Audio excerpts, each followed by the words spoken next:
Hello বন্ধুরা, কেমন আছো সবাই? আশা করছি তোমরা সবাই ভালো আছো, আর আমিও ভালো আছি। আমাকে খারাপ রাখার চেষ্টা অনেকভাবে করা হচ্ছে, কিন্তু সেটা যেহেতু হচ্ছে না, তার জন্য আইন নিয়ে ছেলেখেলা করা হচ্ছে। আজকের এই ভিডিওটা আর্জেন্টলি তোমাদের কাছে যাবে। এই ভিডিওটা আজকে করতে চলেছি রানাঘাটের বাসিন্দা মন্দিরা সরকার আর সোমনাথ চক্রবর্তীকে উদ্দেশ্য করে। ঠিক আছে? তোমরা সবাই জানো যে এই মন্দিরা সরকার আর সোমনাথ চক্রবর্তী আমার নামে তাদের বাচ্চাকে শিখণ্ডী করে একটা মিথ্যে কেস করেছিল।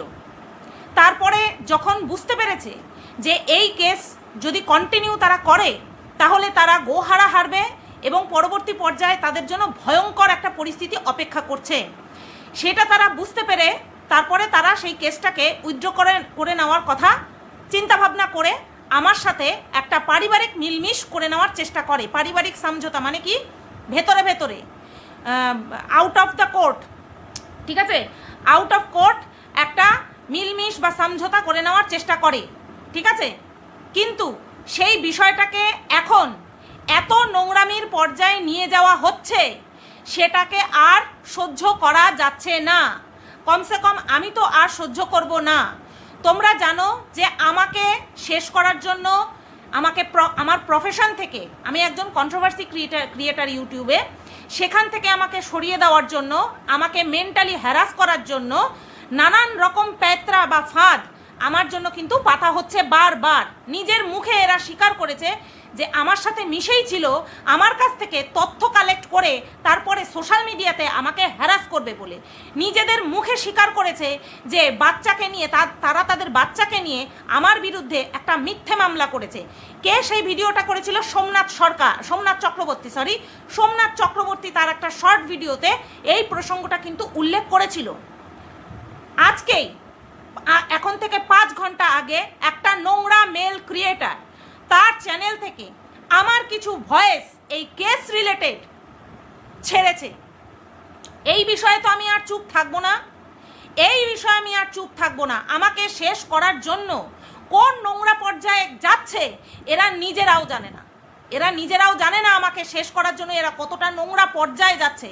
প্রথমে আমার পার্সোনাল সম্পর্ক নিয়ে যার সত্যতা এরা আজ পর্যন্ত প্রমাণ করতে পারেনি, শুধুমাত্র মুখে আমাকে নোংরা প্রতিপন্ন করার চেষ্টা করে চলেছে। দিনের পর দিন রাত এক করে দিয়েছে, বিভিন্ন পোষ্যকে পুষে তারপরে আমাকে শেষ করার জন্য চরম সীমা অতিক্রম করছে দিনের পর দিন। আর আজকে নোংরা একটা মেল ক্রিয়েটার যারা একে দালাল হিসেবে পুষে রেখেছে, সে আজকে সমস্ত লিমিট ক্রস করেছে।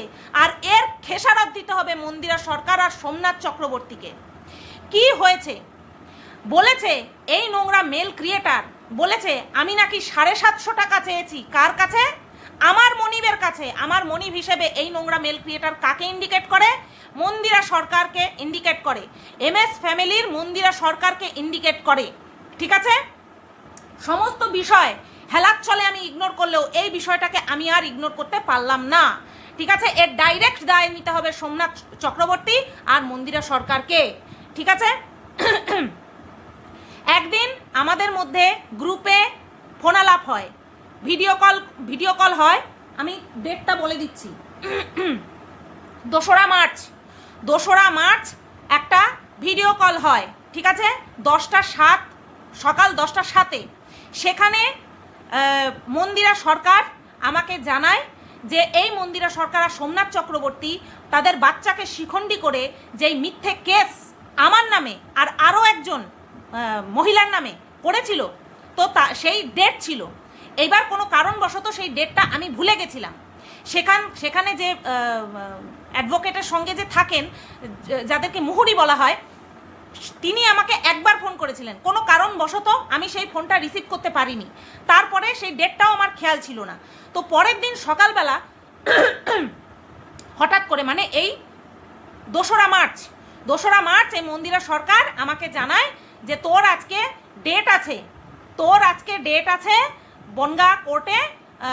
আরেকজন যে আছে আসামি, আরেকটা যে আসামি আছে মহিলা, সে এই মন্দিরা সরকারকে ফোন করে জানায় আমাকে জানিয়ে দেওয়ার কথা। ঠিক আছে? তো তখন সেই হিসাবেই কথোপকথন হয়। আজকে তোমাদেরকে কোনো রকম কোনো মোল্ড নয়, কোনো রকম কোনো এডিটিং নয়, আমি তোমাদেরকে আজকে ডাইরেক্ট শোনাবো।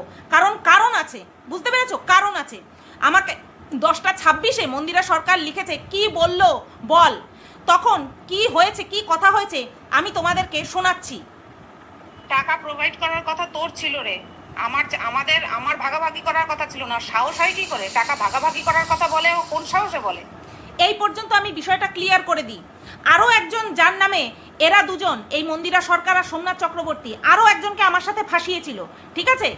এইবার মন্দিরা সরকার আর সোমনাথ চক্রবর্তী যখন এরা আমাদের উপরে মিথ্যে কেস করে বুঝতে পেরেছিল যে না এই কেসটা ধোপে টিকবে না, এই কেসটা আমরা ভুল করেছি, আমরা অন্যায় করেছি, ভুল না আমরা অন্যায় করেছি সজ্ঞানে, তখন যখন বলল যে না আমরা এই কেসটা উঠিয়ে নিতে চাই, তোদের যা খরচ হবে, মানে আমার আর আরেকজন মহিলার, আমাদের যেটা খরচ হবে সেটা ও বিয়ার করবে, সেটা ও বহন করবে।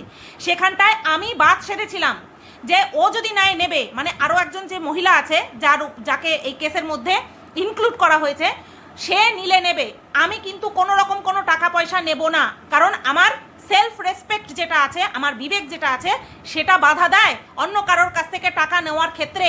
আমি জীবনে একটা বারের জন্যই মানুষের কাছে হাত পেতেছিলাম, সেইও পরিস্থিতি একমাত্র আমি জানি, আমার ভগবান জানে, আমার হাজব্যান্ড জানে, আর কেউ জানে না, আর কারো জানার প্রয়োজনও নেই। আর যারা যারা আমাকে সেই সময় আর্থিক সাহায্য করেছিল তারা বুঝতে পেরেছিল, সেই কারণের জন্যই তারা দিয়েছিল। পরবর্তী পর্যায়ে আর একদিনের জন্য আর একটা টাকাও আমি কারোর কাছ থেকে হেল্প নিইনি। আমি মরে যাব, তারপরেও আমার জীবনে সেই দিন আমি আর আসতে দেবো না। তো এই মন্দিরা সরকার বলেছিল যে তোদের যা খরচপাতি হবে কোর্টে উকিলকে দিতে গেলে বা অন্যান্য আনুষঙ্গিক যা খরচা হবে সমস্তটা আমরা দেব। সেখানটায় আমি বলেছিলাম আমি নেব না, কিন্তু ওই মহিলা বলেছিল যে না বাবা আমার অত ইনকাম নেই, আমি নেব। সেটা সম্পূর্ণ তার পার্সোনাল ব্যাপার। এখানটায় সেই ব্যাপারটারই কথা হচ্ছিল, এখানে সেই ব্যাপারটারই কথা হচ্ছিল। সেই ব্যাপারটাকে নিয়ে আমি বললাম যে টাকা প্রোভাইড করার কথা তোর ছিল, মানে তোর ওকে দেওয়ার কথা ছিল, আমি তো নিইনি, আমি তো নেব না বলেই দিয়েছিলাম। আমাকে দুইবার দিয়েছিল, আমি তাকে ফেরত দিয়ে দিয়েছি, সেই প্রমাণটা পর্যন্ত আছে। আর সেই সম্পর্কে কথা মন্দিরা সরকার তার ভিডিওতেও বলেছিল। আর আজকে যখন এই নোংরা মেল ক্রিয়েটার এই বিষয়টাকে মোল্ড করে আমাকে দোষী সাব্যস্ত করতে চাইছে যে আমি নাকি টাকা চেয়েছি, তখন এই নোংরা মন্দিরা সরকার আর সোমনাথ চক্রবর্তী মুখে কুলু পেটে রেখেছে, এই আইনি বিষয় নিয়েও নোংরামো করছে, সেটা দেখছে আর মজা নিচ্ছে নোংরাগুলো। এখানটায় এই বিষয়টা নিয়ে কথা হচ্ছে যে টাকা প্রোভাইড তোর করার কথা ছিল। হয়তো সেই মহিলা বলেছে, কারণ সেই মহিলার সঙ্গে ওর কথা হয়েছে, আমার কথা হয়নি। সে বলেছে যে টাকা ভাগাভাগি করার কথা ছিল, অর্থাৎ ওর দেওয়ার কথা ছিল ওকে, আমার কোনো কিছু টাকা ভাগাভাগি না। আমার যা হচ্ছিল আমি নিজে ডাইরেক্ট উকিলকে দিচ্ছিলাম। এখানটায় সেই কথা হয়েছে। পরবর্তী শোনো তোমরা। হ্যাঁ, কালকে একটা ফোন আসছিল, এবার সেই ফোন যে ওনার ফোন সে তো আমি বুঝতে পারিনি, কোনো কারণে ফোন হয়তো রিসিভ করিনি, সে যে কারণেই হোক। এইবার একবারই ফোন করেছে, না আগের থেকে কিছু জানিয়েছে যে ফিজিক্যাল অ্যাপিয়ার হতে হবে, যেতে হবে ওখানটায়, কিচ্ছু জানায়নি। এই আমি এখন ফোন করে তাই জানতে পারলাম। ভাব একটা উকিল, তার দায়িত্ব কি? আমি গিয়ে আজকে স্যাররে জানাবো, মেন যে এ তো ক্লার্ক করেছে, আমি স্যাররে জানাবো যে একবার ফোন করলেই হয়ে যায়, কমসে কম মানুষ 2-3 বার তো ফোন করে, দরকারি বিষয়। আর ওই টাকা প্রোভাইড করার কথা তোর ছিল, আমার ছিল না। হয় 250 টাকা মনে হয়, এরকম। অনেক টাকা লাগবে মানে 500 টাকা লাগবে হচ্ছে ওই কপিটা নেওয়ার জন্য, 500 টাকা লাগবে, আর উকিলের ফিস দিতে হবে মনে হয় 250 টাকা মনে হয়, এরকম। বুঝতে পেরেছো? কপি নেওয়ার জন্য 500 টাকা আর ওই উকিলকে দিতে হবে 250 টাকা, এই হচ্ছে 750 টাকা। সেটা আরেকটা মহিলা আছে তাকে প্রোভাইড করার কথা হচ্ছে কার? এই মন্দিরা সরকারের। পুরো বিষয়টা কার উপরে দেওয়া হলো? আমার উপরে চাপিয়ে দেওয়া হলো। এটা কোন দিক থেকে কতটা নোংরামি করছে সেটা কি এদের আইডিয়া আছে? এই যে সোমনাথ চক্রবর্তী, মন্দিরা সরকার, এরা 1 নম্বর অন্যায় তো করে রেখেছে, এদের বাচ্চাকে শিকন্ডি করে আমার উপরে কেস করে, ঠিক আছে, যেটাকে কিনা এরা উইথড্র করতে বাধ্য হচ্ছে। এই একটা অন্যায় করে রেখেছে, সোশ্যাল মিডিয়াতে স্বীকার করে রেখেছে যে মিথ্যে কেস করেছে, তারপরে এই ধরনের নোংরামি করাচ্ছে। এদের আইডিয়া আছে কি কি জিনিস প্রোভাইড করে রেখেছে? কোনো আইডিয়া আছে? কোনো আইডিয়া আছে এদের যে কি কি জিনিস প্রোভাইড করে রেখেছে আমার নামে? আমাকে শুধুমাত্র ক্ষতি করবে বলে? এদের কোনো আইডিয়া নেই। আইডিয়া করাবো এবার, এবার তোদের আইডিয়া করাতে হবে। বোঝাতে পারলাম? এত নোংরামি, এই লেভেলে গিয়ে নোংরামি, হ্যাঁ?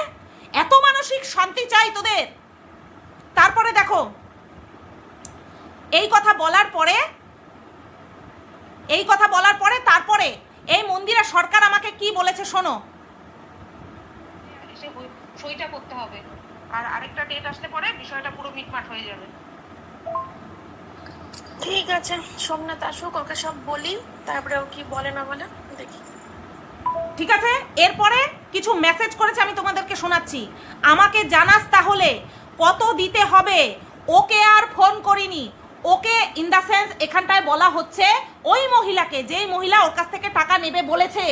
ঠিক আছে, উকিলের সাথে কথা বলে, তোদের উকিল তো একটাই, টোটাল কত লাগবে দুজনের আমাকে বলেছে। এইবার তার পরিবর্তে আমি কি বলেছি শোনো।